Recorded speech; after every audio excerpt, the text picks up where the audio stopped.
Det er en kold og regnfuld eftermiddag. De går ud af klassen. Jeg kan se ud af vinduet, at de er på vej ud i det fugtige vejr. De forsvinder i regnen. Jeg ved godt, hvad de skal. Regnen er stillet af, og drengene kommer ud fra den tætte sky, som er blevet dannet omkring dem. De kommer ind i klassen igen. Christoffer går målrettet efter sin taske, imens Magnus står i døren og venter. Jeg kan høre, at de snakker ude på gangen, og om hvor sjovt de skal have det i aften, ligesom alle de andre aftener. En gang var det mig, der havde det sjovt med Magnus, men sådan er det ikke længere. Alt ændrede sig, da Christoffer flyttede til byen. Nu er det Magnus og Christoffer, der er sammen hele tiden. Christoffer har overtaget min plads. Lige meget, hvor meget jeg prøver at komme ind i det. De to var ved at bygge op, var der ikke plads til mig. Jeg er fortid for Magnus, og hans liv er for alvor blevet ændret i den forkerte retning. Jeg sidder og mindes alt. Alt det vi havde sammen. Vi fulgtes altid hjem fra skole. Vi var altid sammen, og vi spillede fodbold og FIFA. Men alt det der er luft nu. Nu hører jeg Magnus komme sent hjem om aftenen, eller om natten, og i hælene er Christoffer, som knap nok kan stå på sine egne ben.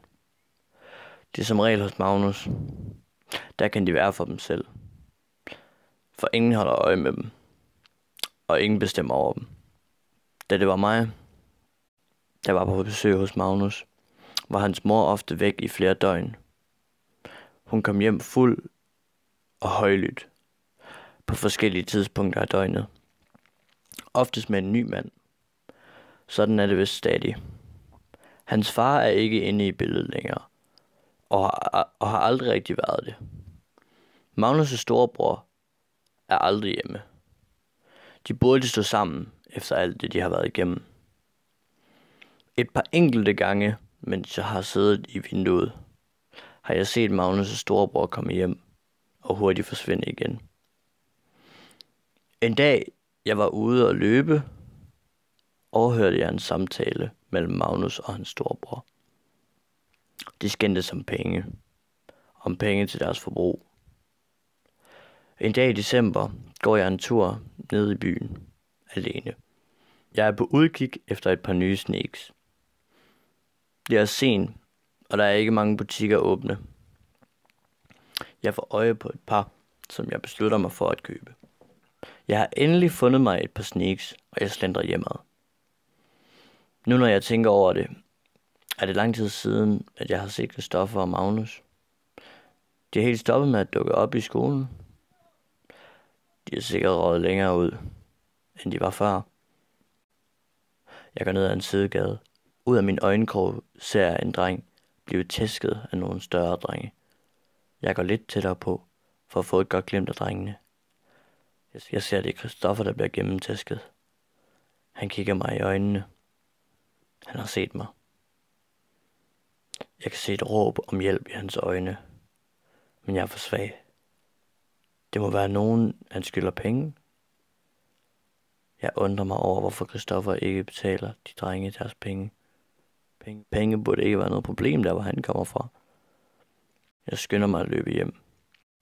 Sidder jeg i mine egne tanker og har dårlig samvittighed. Jeg har svigtet. Hvorfor gjorde jeg ikke noget? Jeg bliver forstyrret af mor, der kalder og siger, at vi skal spise. Dagene går, og jeg hører jævnligt Christoffer være højlydt, når de kommer hjem fra byen. Formentlig helt skæve. Magnus tysser altid på ham. I en kort stund synes Magnus, at Christoffer er begyndt at minde om hans egen mor, og derfor bliver pinligt berørt over hans opførsel. Men Christoffer er ligeglad. Det må snart gå galt, tænker jeg. Det må være der, hvor de ikke længere kan bunde. Der går ikke mange dage, før jeg får ret i min overbevisning. Synet af en ambulance foran Magnus' hus møder mig, da jeg en eftermiddag går hjem fra skole. Falkredderne kommer ud af huset med en person på en båre. Jeg står længe i chok og stiger på huset og de blå blink Jeg træder nærmere og kan nu se, hvem denne livløse person er. Hvordan Christoffer overhovedet er havnet her, er mig en gåde. Han havde hele livet foran sig. Han kunne have arvet familiefirmaet, eller blevet læge. Christoffer kunne være blevet til noget stort.